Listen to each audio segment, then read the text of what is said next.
convidar vocês agora para nós abordarmos aí a segunda carta, sobre a segunda carta, a carta direcionada a Esmirna. Vamos abrir lá no livro de Apocalipse, no capítulo 2, versículos de 8 ao verso 11. Ao anjo da igreja em Esmirna escreve: estas coisas diz o primeiro e o último, que esteve morto e tornou a viver. Conheço tua tribulação, a tua pobreza, mas tu és rico, e a blasfêmia dos que a si mesmos se declaram judeus e não são, sendo antes sinagoga de Satanás. Não temas as coisas que tens de sofrer. Eis que o diabo está para lançar em prisão alguns dentre vós, para serdes postos à prova, e tereis tribulação de 10 dias. Sê fiel até a morte, e dar-te-ei a coroa da vida. Quem tem ouvidos, ouça o que o Espírito diz às igrejas. O vencedor de nenhum modo sofrerá o dano da segunda morte. Veja aqui a essência, né, dessa carta aqui, fala-se sobre o quê? O que está dizendo aqui a carta na sua essência para Esmirna? Para eles continuarem fiéis aos ensinamentos que estavam recebendo. Continuarem fiéis ao ensinamento. Mas o que mais diz a carta ali? Arrependimento, confissão. O que diz ali a carta sobre o que eles iriam passar? O que eles estavam passando? Olha aqui, não temas as coisas que tens de sofrer. Oi? Isso. Ele está dizendo aqui especificamente, a igreja de Esmirna, sobre tribulação.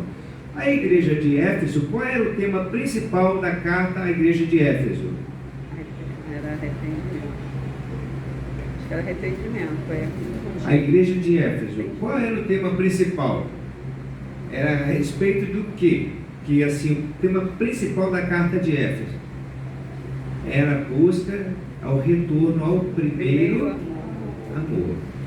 A igreja de Éfeso era uma igreja fervorosa, era uma igreja ativa, operosa, estava realizando muitos feitos para a glória de Deus, mas ela havia se esquecido, já estava chegando ao ponto de que os processos estavam se tornando mais importantes do que o próprio relacionamento com Deus.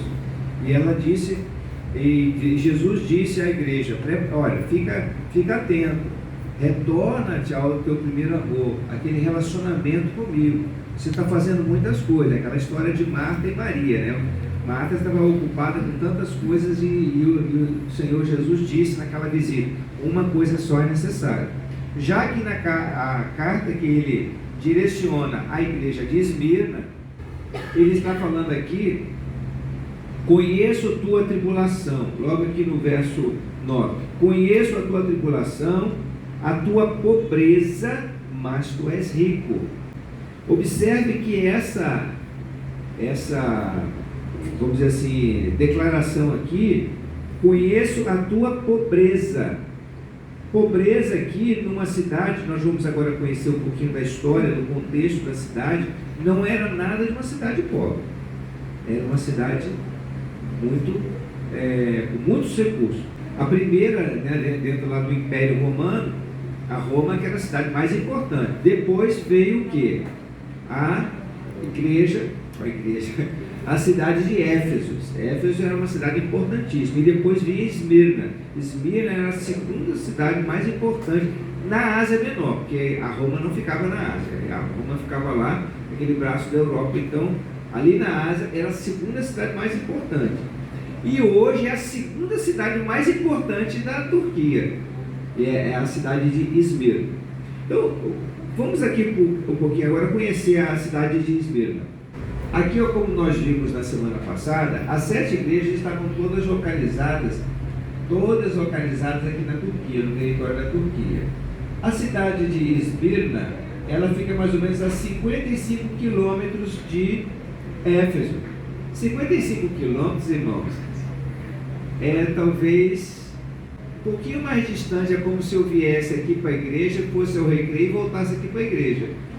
Então é mais ou menos assim uns 55 quilômetros. Eu fosse lá na ponta do Recreio, no pontal do Recreio. 55 quilômetros não era muita coisa, só para quem vai naquela época não tinha um carro igual o meu. andava a pé, andava de animal, etc. Então 55 quilômetros é relativamente perto, né? Eles faziam esse trajeto aqui caminhando. Então as cidades, as 7 igrejas estavam localizadas em cidades relativamente próximas. Essa aqui é a Esmirna moderna, é a cidade de Esmirna atual, lá no território da Turquia. Aqui estão as ruínas da cidade de Esmirna. Ela tinha, aqui a Ágora. Ágora era a principal praça de uma cidade da antiguidade, era chamada de Ágora. Então aqui era a Ágora, a cidade de Esmirna. Lá tinha um anfiteatro, semelhante ao anfiteatro que nós vimos na cidade de Éfeso. Nessas cidades antigas, da Grécia principalmente, o que era muito valorizado lá no território da Ásia? Era a questão dos filósofos gregos, né, que faziam aqueles discursos, né, reuniam lá. Então aqui, todas essas cidades antigas costumava ter o quê? Um anfiteatro. E lá onde eles faziam os discursos e tudo. Na época do apóstolo Paulo muitas vezes vinha para cá, chegava ali e fazia aqueles discursos nas cidades onde ele estava, quando chegava um ponto de já ter muitas pessoas em que eles pudessem compartilhar a palavra do Senhor.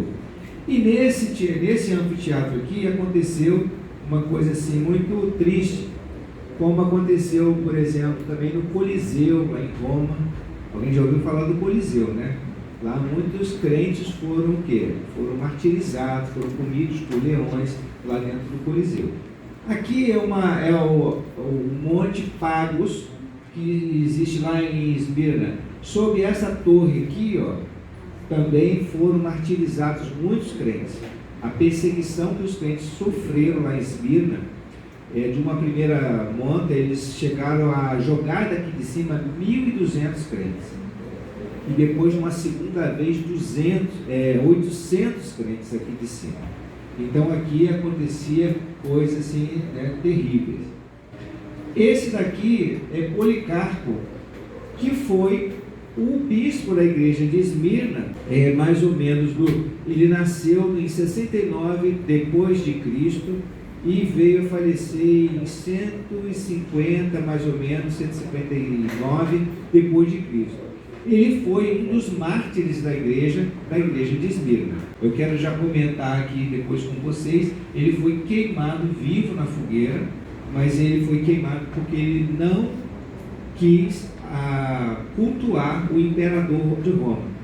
Lembrando-se do que a gente viu quando estávamos estudando sobre a cidade de Éfeso, o que havia, além de toda a idolatria muito presente nessas cidades, o que acontecia ali no Império Romano? O outro tipo de idolatria que havia em relação ao imperador. Você se lembra? O imperador, ele exigia que fosse adorado como Deus. E Domiciano foi um dos mais terríveis imperadores dessa época e que matou muito crente, porque os crentes diziam que o único Senhor é quem? Jesus Cristo. E por causa disso, muitos crentes foram martirizados, porque não confessavam o imperador como sendo o Senhor, e sim Jesus Cristo, porque Jesus Cristo está acima de todo nome. Amém. E essa foi uma das razões porque foi empreendida uma tribulação na igreja, lá na cidade, na igreja de Esmirna.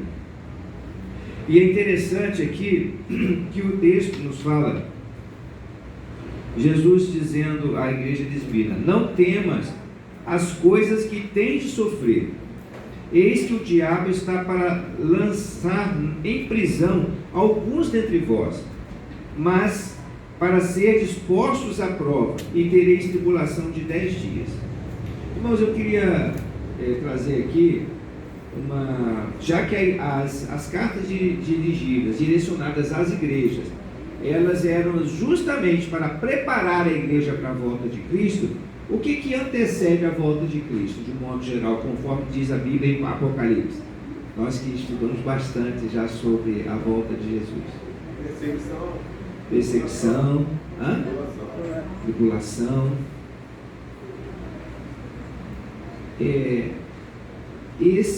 Vamos dizer assim, essa mensagem dirigida à igreja de Esmirna é para que a igreja também esteja preparada para o tempo de tribulação. É para que a igreja esteja preparada para o tempo de perseguição. Temos visto e presenciado perseguição em muitos cantos ao redor do mundo. Aqui no Brasil existe também uma perseguição. A gente está observando que isso está se intensificando contra as igrejas, contra o cristianismo, contra aqueles que servem a Deus. Mas nós precisamos também ter em mente que a questão da prova, como diz aqui a palavra, diz aqui o texto, eis que o diabo está para lançar em prisão alguns dentre vós, para seres postos à prova. Eu estou lendo aqui o texto lá de Apocalipse, no capítulo 2, no versículo 10, versículo 9 e 10. Então, passar pela prova, né? O que a prova representa? O que a prova traz de benefício, vamos dizer assim? Ser aprovado.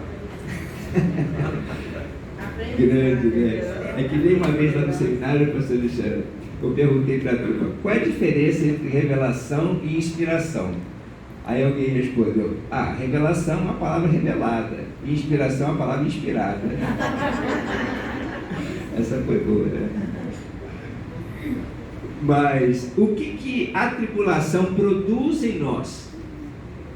Ou que tipo de benefício, vamos dizer assim, que ninguém acha a tribulação um benefício, né? Sofre, você... Mais intimidade com o Senhor. Mais intimidade com o Senhor, o que mais? Tira aprendizado na tribulação. Mas como o nosso irmão Luiz diz, é realmente para ser aprovado. O que eu entendo que o Luiz estava querendo dizer? É para ver se a nossa fé é genuína ou não. A gente vai colocar em prática.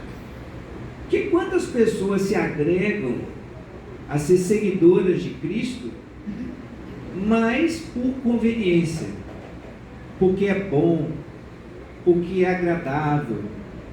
Eu já ouvi até pessoas que comentam que, por exemplo, para os jovens buscar meninas nas igrejas, porque as meninas nas igrejas são mais comportadas. Aí se infiltram no meio das meninas da igreja e tentam tirar proveito dessa situação, mas não com um coração sincero, não com um coração correto diante de Deus. E vice-versa também. Algumas mulheres à toa, né, buscando homens com mais responsabilidade, que sejam fiéis, vão nas igrejas para poder arrebanhar. E nós temos visto isso acontecer à torta e direita, irmãos. Então, a prova, a tribulação é para nós mesmos percebermos se a nossa fé é genuína, se nós cremos, se nós confiamos realmente no Senhor, se nós estamos esperando na sua promessa. Então Deus até permite. O que aconteceu na época que Jesus estava com os seus discípulos? Ele não falou? O diabo pediu para cirandar, ou seja, para vos peneirar como peneira, para passar na peneira, naquela peneira fininha, como trigo. Eu, porém, roguei por ti, ele falou para Pedro, porque eu conheço as suas limitações. Então, sobre esse particular, eu quero aqui convidar os irmãos para ler aqui comigo Mateus capítulo 13, versículo 21. Versículo 20 e 21. Mateus 13, 20 e 21. Está escrito assim, o que foi semeado em solo rochoso, este é o que ouve a palavra e recebe logo com alegria, mas não tem raiz em si mesmo, sendo antes de pouca duração, em lhe chegando a angústia, a perseguição, por causa da palavra, logo se escandalizam. Então o que Jesus está falando aqui? Existe um tipo de solo que a semente cai, a pessoa fica animada, fica empolgada, etc e tal, mas não tem o quê? Raízes, não tem profundidade, não tem relacionamento. Perceba que quando nós vimos sobre a igreja de Éfeso, qual era ali o tema principal da carta à igreja de Éfeso? O que era? Ih, tá mal. Tem que estudar tudo de novo. Qual era o tema principal da carta à igreja de Éfeso? Voltar ao quê? Ao primeiro amor. Relacionamento com o Pai. Relacionamento com Jesus. É isso, irmãos, que dá para nós confiança no meio das provas, no meio das tribulações. A Bíblia diz lá em 2 Coríntios, no capítulo 1, 2 Coríntios, capítulo 1, versículo 4 a 6. É Ele que nos conforta em toda a nossa tribulação, para podermos consolar os que estiverem em qualquer angústia, com a consolação com que nós mesmos somos contemplados por Deus. Porque assim como os sofrimentos de Cristo se manifestaram em grande medida a nosso favor, assim também a nossa consolação transborda por meio de Cristo. Mas se somos atribulados, é para o vosso conforto e salvação. Se somos confortados, é também para o vosso conforto, o qual se torna eficaz, suportando vós com paciência os mesmos sofrimentos que nós também padecemos. Então o Senhor, Ele nos consola, Ele nos fortalece. Às vezes nós passamos pelas dificuldades, os problemas que a gente tem enfrentado, mas o Senhor é o socorro bem presente na hora da tribulação. Ele dá graça, Ele dá provisão, e isso faz com que nós efetivamente andemos pela fé. Andar pela fé é andar com confiança, sabendo que maior é aquele que está conosco, aquele que está do nosso lado. Esmirna fica no braço do mar Egeu, ali passava grande parte das importações e exportações da época, do comércio, passava ali pelaquela região do porto de Esmirna. E eles tinham muitas riquezas, havia muito comércio. Esmirna ela foi fundada 1000 anos antes de Cristo por Alexandre o Grande. E ela passou por vários problemas, assim como Éfeso passou, tinha sido destruída, depois foi reedificada. Na época que João escreveu a carta do Apocalipse, com essa mensagem do Senhor, ele estava ali dizendo para a igreja que mesmo a igreja tendo nascido naquele ambiente de riqueza, de prosperidade, havia muita perseguição, tanto dos judeus residentes ali na Ásia Menor, quanto também dos romanos, porque os romanos exigiam adoração a quem? Ao imperador. Então, eles ali, como o texto da carta fala assim, conheço a tua tribulação e a tua pobreza. Mesmo eles estando num lugar rico, muitas vezes os bens deles eram espoliados. Eles perdiam seus bens por causa de não querer adorar o imperador. A perseguição deles era muito grande. E quando fala que tereis tribulação de 10 dias, o que isso quer dizer para nós?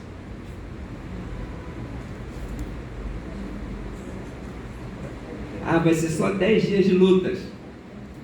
Será que é isso? Irmãos, o sentido da palavra, a gente tem que considerar duas coisas. Primeiro, o sentido literal. A boa regra da hermenêutica, da interpretação bíblica, fala que a gente tem que buscar o seu sentido literal, o que quer dizer. Eles em todo o tempo estavam passando por tribulação. Então falar que a tribulação deles vai durar 10 dias é chover no molhado, porque eles estavam passando por tribulação grande. Agora, essa questão de 10 dias pode estar representando aqui um período mais intenso de tribulação, que eles talvez nunca tivessem experimentado, como por exemplo, o que eu acabei de falar com vocês, sobre aquele monte Pagos, foram precipitados lá de cima mais de 1.200 crentes. E num segundo momento foram mais de 800 crentes. Foram jogados lá de cima, o desfiladeiro abaixo, porque eles não queriam prestar culto ao imperador. E a cidade de Esmirna era uma cidade assim muito batalhadora para o crescimento de Roma. Ela era uma cidade assim muito, vamos dizer assim, política, no sentido de querer que Roma fosse levantada como o principal centro do império. Então deu muito apoio ao imperador. E então todos aqueles que se voltavam contra o imperador eram objeto de perseguição terrível. Então eles sempre estavam passando por perseguição. Mas também tem um outro sentido que devemos considerar aqui, é que toda tribulação tem data de validade. O Senhor não deixará ninguém ser provado além daquilo que possa suportar. Amém. É isso que o texto está querendo também dizer para nós. Porque quando veio, irmãos, essa palavra para a igreja, eu creio que assim como na carta que foi dirigida a Éfeso, e eles voltaram ao seu primeiro amor, porque 10 anos depois dessa carta de Apocalipse ter sido escrita, de acordo com os registros históricos, vocês se lembram que eu mencionei na aula passada, uma carta que Inácio, o bispo de Antioquia, mandou para a cidade de Éfeso, cumprimentando a igreja pelo testemunho que eles estavam dando. Pois bem, sabe quando Policarpo, esse mártir que a gente viu ainda há pouco na gravura ali, ele foi martirizado? E sabe por quê? Eu quero ler aqui para vocês um texto do que aconteceu na época do seu martírio. Eu vou ler aqui para vocês o que ele dizia na época. Ele foi levado, Policarpo, quando a perseguição intensificou muito, a igreja de Esmirna procurou proteger Policarpo contra os soldados romanos. E fez a mesma coisa que fizeram com Paulo. Quando Paulo estava na região da Ásia, eles procuraram esconder Paulo para tirar ele da linha de frente, para que ele não fosse perseguido, não fosse morto.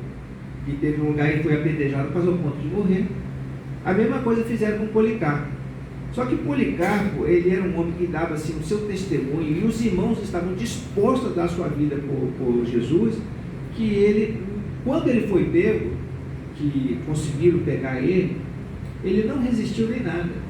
E ele foi levado para aquele anfiteatro que vocês viram lá, e foi colocado, exposto publicamente, quando muitos crentes tinham sido ali martirizados também, sacrificados, fizeram assim muitas coisas ruins contra ele, mas ele foi colocado de maneira específica na frente de todo mundo para que ele negasse o nome de Jesus e ele confessasse o imperador como sendo o Senhor.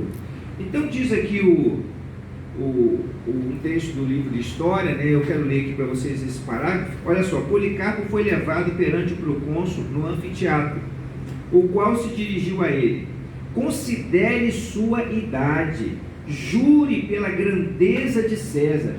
Policarpo tinha nessa época mais de 80 anos de idade. Jure pela grandeza de César. E novamente: jure e eu o libertarei. Amaldiçoe a Cristo. Ao que Policarpo retorquiu: por 86 anos eu tenho servido a ele, nunca me faltou. Como, pois, posso blasfemar contra o meu rei e o que me salvou? E aí o que aconteceu? Eles ficaram furiosos e mandaram ele ser queimado na fogueira. Quando amarraram ele no tronco para ser queimado, a história conta que ele falou que não precisava amarrar ele, porque ele não ia fugir, porque ele estava disposto a padecer pelo nome do Senhor. E sabe quando isso aconteceu? 50 e poucos anos depois da carta de Apocalipse ter sido escrita pelo apóstolo João. 50 anos depois. Eles estavam passando ainda por tribulação e perseguição, e estavam dispostos a morrer a Cristo. Será que a igreja de Esmirna não atendeu àquela palavra que Jesus disse e caminhou para eles? Será que eles, naquele período todo, eles não estavam dispostos a passar pela tribulação e dar sua vida por Jesus? Eu creio que eles atenderam, né? Havia mais de 50 anos quando eles ainda estavam vivendo aquela perseguição. E eles estavam ali dispostos a dar a sua vida por Jesus.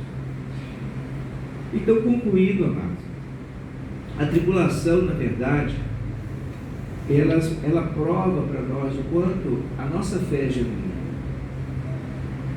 Nós temos, infelizmente, presenciado nos dias de hoje, aqui trazendo por uma aplicação prática, pessoas que estão na igreja, participando conosco, e aí de repente você fala assim: olha, isso não agrada a Deus. Você precisa se posicionar e ter uma vida de comunhão com o Senhor, uma vida digna, uma vida correta, conforme o princípio da palavra. E a pessoa tem que fazer. Vai, exatamente, busca um lugar onde ela possa fazer o que ela quer. É isso que a gente tem visto. Claro, não, só estou dando um exemplo para os irmãos da coisa prática que acontece na nossa vida, que pessoas muitas vezes jogam no ralo os valores cristãos, os valores que a palavra está apontando para a gente, porque ela não quer se envergonhar. E se chegasse aqui agora, né, e fosse botar você na fogueira para você negar a Cristo, quantas pessoas talvez ficariam, né, assim, se não tiver aquilo que o Luiz falou, passar na prova, ou seja, um relacionamento pessoal com Cristo, fortalecimento do Senhor, abriria a mão da sua fé e negaria o Senhor. E essa aí é uma igreja que traz para nós um exemplo. É uma carta que Jesus escreveu à igreja. Dentro desse enfoque, nós precisamos estar preparados para a tribulação. Nós precisamos estar preparados para os momentos difíceis que muitas vezes a gente passa. E eu sei que muitos têm vivido momentos difíceis, mas nessas horas de momentos difíceis, como alguém aqui falou, né? Vamos aproveitar, acho que foi a Mara que falou, né? Para a gente aprender. O que a gente pode aprender com essa situação? E confiar, continuar confiando em Jesus, porque Ele tem o melhor para as nossas vidas. Amém? E eu quero concluir nesse momento, convidando os irmãos aqui a pensar o seguinte: quando ele diz aqui, olha, quem tem ouvidos, ouça o que o Espírito diz às igrejas. Ao vencedor, de nenhum modo sofrerá o dano da segunda morte. O que é essa segunda morte? Hã? O que é a segunda morte? A segunda morte é a separação eterna de Deus. Diz lá a palavra em Apocalipse, no capítulo 20, no versículo 6. Bem-aventurado e santo é aquele que tem parte na primeira ressurreição. Sobre esses, a segunda morte não tem autoridade. Pelo contrário, serão sacerdotes de Deus e de Cristo e reinarão com Ele os 1000 anos. E diz ainda lá no capítulo 21, no verso 8: Quanto, porém, aos covardes, aos incrédulos, aos abomináveis, aos assassinos, aos impuros, aos feiticeiros, aos idólatras e a todos os mentirosos, a parte que lhes cabe será o lago que arde com fogo e enxofre, a saber, a segunda morte. Então, segunda morte é isso, é a separação eterna de Deus. E dessa você não tomará parte, se você crê em Jesus Cristo. Se você tomou a decisão para o Senhor, se Jesus Cristo genuinamente é o Senhor da sua vida, e não a fama, o dinheiro, o prestígio, a amizade, talvez, quem sabe, de uma pessoa que é tão importante na sua vida, mas o mais importante de todos é o Senhor. E isso nós precisamos estar preparados. Então, quando Jesus escreveu as 7 igrejas, foi para preparar as igrejas, para que elas tivessem o seu coração livre de todo embaraço para a volta de Jesus. Então, vamos ficar de pé. Desculpa, antes de você ficar de pé, alguém gostaria de fazer alguma pergunta ainda sobre essa carta de Esmirna? Ficou? Pode perguntar, meu irmão.